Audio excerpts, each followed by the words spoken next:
Hey everybody, welcome to a playoff edition of Eagles Game Plan presented by Toyota. He is Ike Reese, Mike Quick, and I'm John Clark. We are ready to go. The Eagles are 6-3 on the road this year. They're going to take that to Tampa Bay. Let's go. And they get a rematch since that Week 6 loss. What has changed since then, Mike Quick? Oh, a lot has changed. Yeah. You know, you look at the quarterback, and he's really evolved as a quarterback. They have a real identity now. This is an offensive line that can dominate the line of scrimmage. They run the ball extremely well. This is such a different football team than the team that they played in Week 6, and I can't wait to see them show that they're a different football team.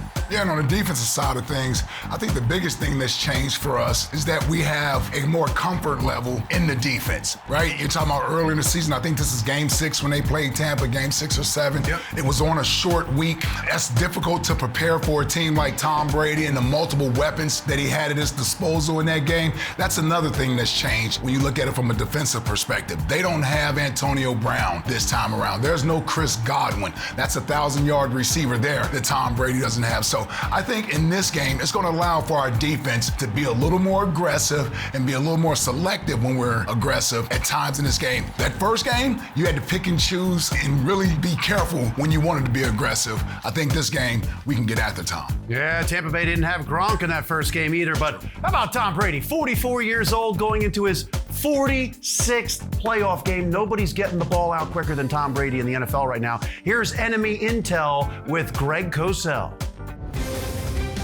When you talk about the Bucs offense, the starting point, of course, is Tom Brady. Now, in this era where quarterbacks run around an awful lot and make second reaction plays, Tom Brady never does that.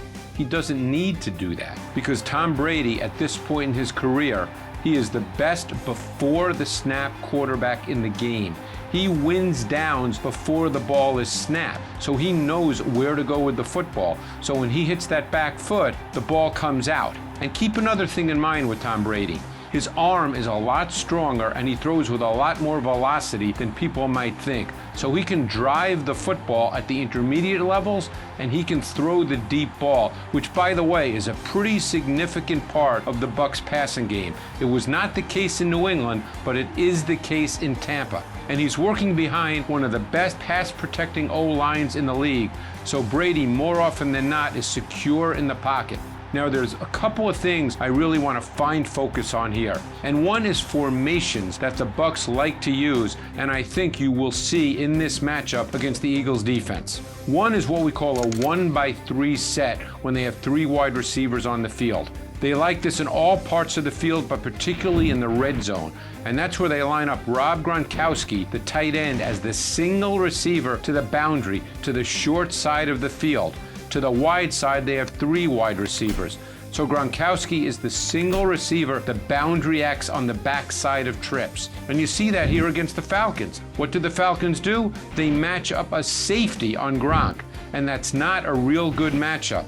And this is something to look for in this game, particularly in the red zone, where the Bucs are outstanding. Brady, 30 red zone touchdowns, no interceptions, and the Eagles need to be better in the red zone. So that is a matchup to look for. Another thing, and it was actually on that play as well, is Mike Evans. We know how good he is as an outside receiver, but keep in mind he also lines up in the slot when there's just 2 receivers, and he lines up inside number 3 to trips when there's 3 receivers. He's working against linebackers and safeties, and the Bucs have had a lot of success doing that this season. But it all starts with Tom Brady, his ability to decipher the defense before the ball is snapped. Will we see more disguise and late movement from Jonathan Gannon's defense? Something to look for. But this matchup is so critical. The Bucs passing game against the Eagles pass defense. All right, yeah, Tampa Tom, he gets that ball out quick. They have the best passing attack in the NFL. The Bucs do. In that first game, the Eagles got down 28-7. The Birds hardly touched Tom Brady. He gets that ball out quick. He wants to get to that first read. How do you take away that first read from Tom Brady? Well, I think that's the most important thing. You have to try and take away the read. If Tom Brady does this, watch this motion. If he does that, and especially if he does it a second time, that's how you stop Tom Brady. If you can get him to hitch, that means you're taking away those early throws, then you get to Tom Brady. Then he's uncomfortable, then you start to get hits on him. If Tom Brady has to move around, get off the spot, you're playing really good defense against him. And how about getting in his face up the middle? Yeah, that's the biggest thing for us. It really is a simple formula. It's just hard to execute because Tom Brady is just about seeing every defense, every scheme you can throw at him. But here's the thing. There's nothing like one-on-one combat when you're out there. And you're exactly right, John. Up the middle is where you have to affect Tom Brady. He's not going to run away from anybody. What he does, though, he has great pocket presence. He knows how to maneuver around in that pocket and get the ball out. But if you're coming up the middle, he can't step up in the pocket. He can't step up and throw the ball and follow through if he has Javon Hargrave in his lap, if he has Fletcher Cox in his lap. So I believe that's where you have to affect him. Mike is exactly right. His first or second read, force him to hold the football, and then you hit him up the middle. And if you hit him early, it impacts him throughout the game. You can't allow him to get comfortable early. You got to hit him early, and then he'll be rattled. And the Eagles have had some slow starts lately, so you want to get to him, and that needs to happen on that first drive, right? Well, and you can't be stagnant as a defense because, as Ike said, the guy's seen everything. If you're going to just sit back and expect to beat Tom Brady without attacking him, you're in for a long day because he reads every defense, he knows every weakness in the defense, and he's going to attack that weakness. And when you talk about taking away that first read so he's not getting the ball out in 2 seconds, do you want to play up on those receivers? Yeah, I think so. I understand early in the season when you have Chris Godwin, Mike Evans, and Antonio Brown out there, that's difficult for any defense to try to come up and press because you're worried about getting run by. With this receiving core he has, I think we can take a few more chances. I think Darius Slade being up on Mike Evans at times is going to be great. And then you got to have Avonte Maddox and Steve Nelson do a great job on Brashard Perriman and Little Scotty Miller.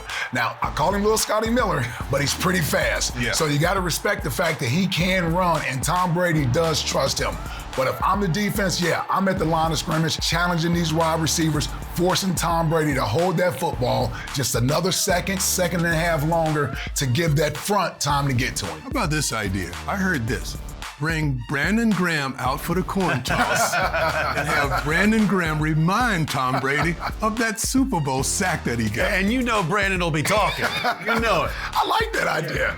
Honorary. If we do it from the opening coin toss, then we're already in Tom's head right there. So Brandon Graham Honorary out there. captain. I like that. I like Good that idea, Mike. quick. I like that. Do that.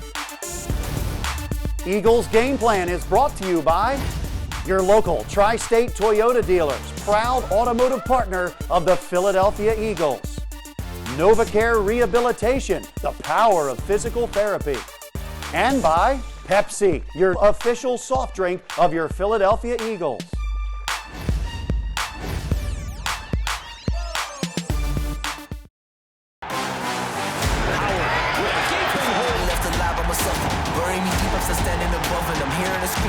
Gash up the gut.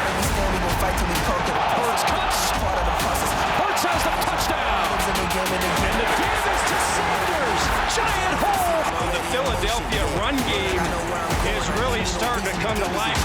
He somersaults through the air. Sanders breaking free at the 50. That's just a great athletic play. Great block by Kelsey. He just takes out Richie Grant. Gainwell up the middle. Touchdown for the rookie from Memphis. The offense rolling for Philadelphia. Miles Sanders. Boy, is he something. Impressive run by Boston Scott. And look at Jason Kelsey. In for the touchdown. It's Kenneth Gainwell. It's just the beginning, getting the start. Welcome back to Eagles Game Plan, presented by Toyota. So we now have playoff football wild card weekend, and it's actually a rematch of Week 6 when the Eagles lost to the Bucs. But we are talking about two different teams from that Week 6 matchup, and it's important to remember that. Now there are some things that do remain the same, and one of those things is the Bucs' run defense. For the last couple of years, they have had one of the best run defenses in the NFL, and that is really the starting point for this matchup of the Eagles offense and the Bucs defense.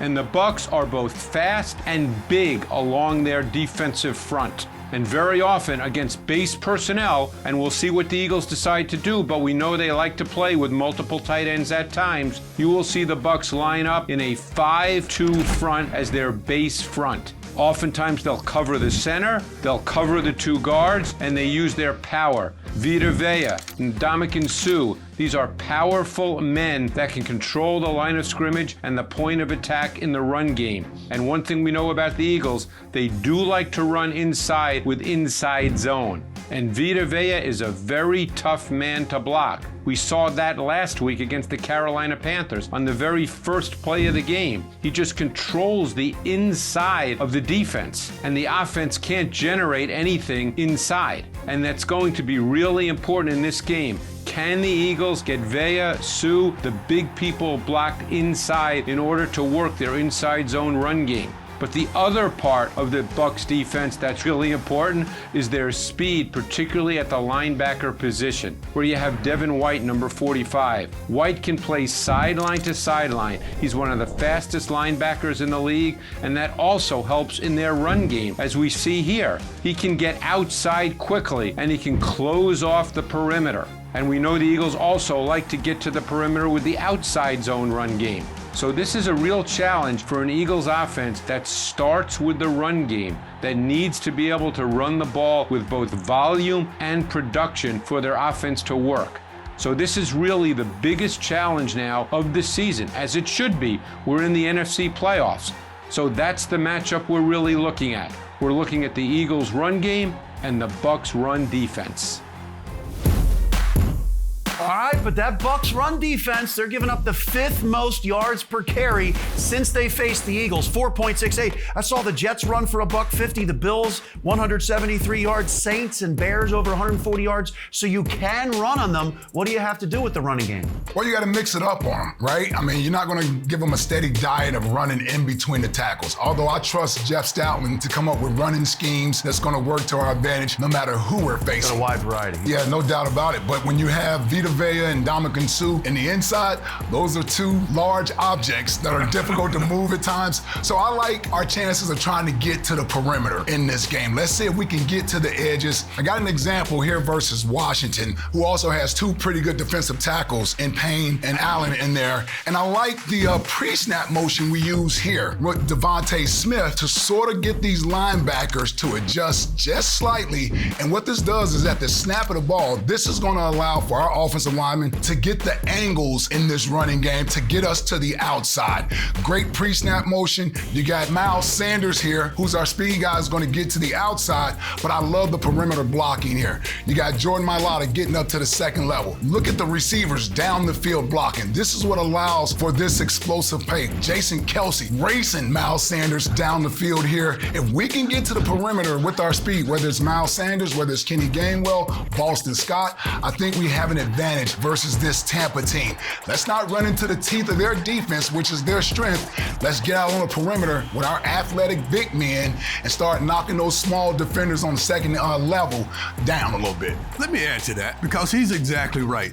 The Eagles have an offensive line that's so talented at getting out on the perimeter and making blocks. And that's where you have to make hay. When you start to work Tampa Bay on the perimeter, you wear out those big guys. Now, you talk about Golson, you talk about Vita Vea, you talk about Ndamukong Suh. You get those guys running side to side, and you start to wear them down. It really pays off in the 4th quarter. The Philadelphia Eagles select Devontae Smith, wide receiver, Alabama. Devontae Smith, he is a #1 wide receiver, and I think Philadelphia is going to be a big fan of this guy. For a touchdown. Hold in, Devontae Smith. Got Smith for a first down. He went way up and came down with a 12-yard gain. And it is a touchdown, Devontae Smith. The Devontae Smith party has been enjoyed by 70,000 here at the lake. Devontae Smith, he is in for the touchdown. Touchdown, Devontae Smith. Watch, put on the brakes like leaping reception, great catch. And she'll complete the Devontae Smith. And there's a football you might want to hang on to. Devontae Smith, congratulations.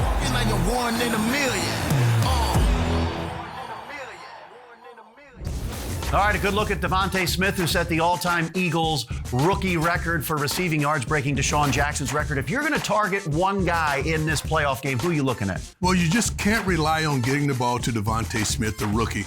I think Dallas Goedert has to be huge in this game. Dallas Goedert creates such a mismatch for every team that they play against. And if you watch this play, it's a perfect example of how you scheme to get a guy open. They're working from an empty set, meaning the quarterback's the only guy in the backfield. On the three receiver side, Greg Ward is the second guy in. Greg Ward goes up the field and he runs an end cut, but watch Dallas Goedert on the release. A little bit of a delayed release, and it allows Ward time to get upfield and create that natural rub or that natural pick on Malcolm Jenkins. And then you see the out move by Dallas Goedert, very defined throw, and a perfect way to get a guy open and move the football down the field. And Dallas didn't play in that Tampa Bay game. They traded Zach Ertz after that, and Dallas has been the fourth most productive tight end in the NFL since then.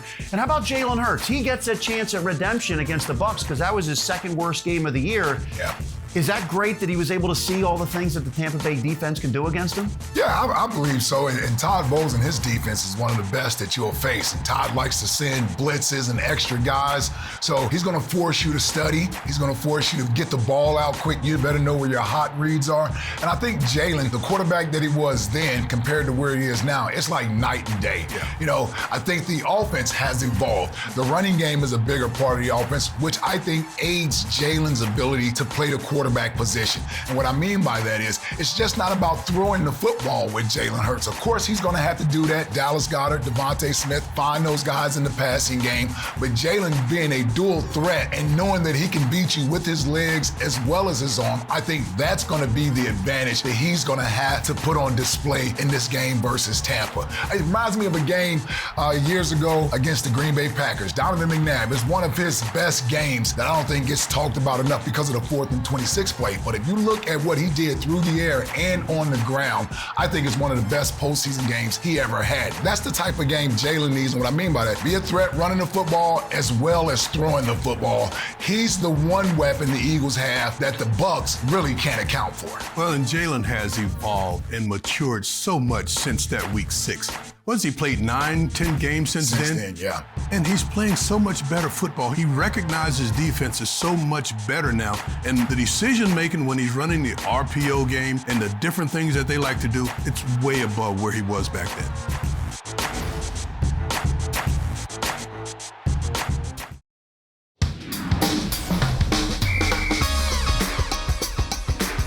All right, welcome back to Eagles Game Plan presented by Toyota. And Jalen Hurts is going to become the youngest Eagles quarterback ever to start a playoff game. Tom Brady's 44, Jalen's 23, so this is the biggest age gap in NFL playoff history with starting quarterbacks. What's your key to this game? Kind of like this set here, biggest age gap. Well, I like this. Well, for the Eagles, obviously, we want to come in and establish the run game, right? And we need to do that. And it's so important because it sets up everything else we want to do in our offense. We get to stay ahead of the chains, getting that second and medium, third and short situation. And that's so important when you're facing the Todd Bowles defense, because if he gets you in third and long, he's going to send all his exotic blitzes, his safety blitzes, and that can really be detrimental to our offense as far as trying to establish some sort of rhythm. So I believe we got to be able to run the football early, stay ahead of the chains, don't allow this Todd Bowles defense to really pin back their ears and come after us. I think this game is going to hinge on the Bucs' ability on the offensive line, their ability or their inability to protect him. If the Eagles' defensive line can break down their protection, get to Tom Brady, make him uncomfortable, get him running off the spot once in a while, the Eagles are going to win this football game. That's going to be the key to the game. How well can they affect the passing game of Tom Brady? They've got one of the #1 offenses in football in terms of protecting their quarterback. He gets the ball out quickly, but if you're able to slow him down, make him uncomfortable, the Eagles will win this game. All right, you heard him say it, and you know how the Eagles are as underdogs. Right. Hey, they're underdogs again against Tampa Bay in the playoffs. We look forward to it. Thanks for watching Eagles Game Plan presented by Toyota. He is Ike Reese. He's Mike Quick. I'm John Clark. And check out that playoff edition of the Kickoff Show on PhiladelphiaEagles.com at 12:10. Eagles Game Plan is brought to you by your local Tri-State Toyota dealers, proud automotive partner of the Philadelphia Eagles. NovaCare Rehabilitation, the power of physical therapy. And by Pepsi, your official soft drink of your Philadelphia Eagles.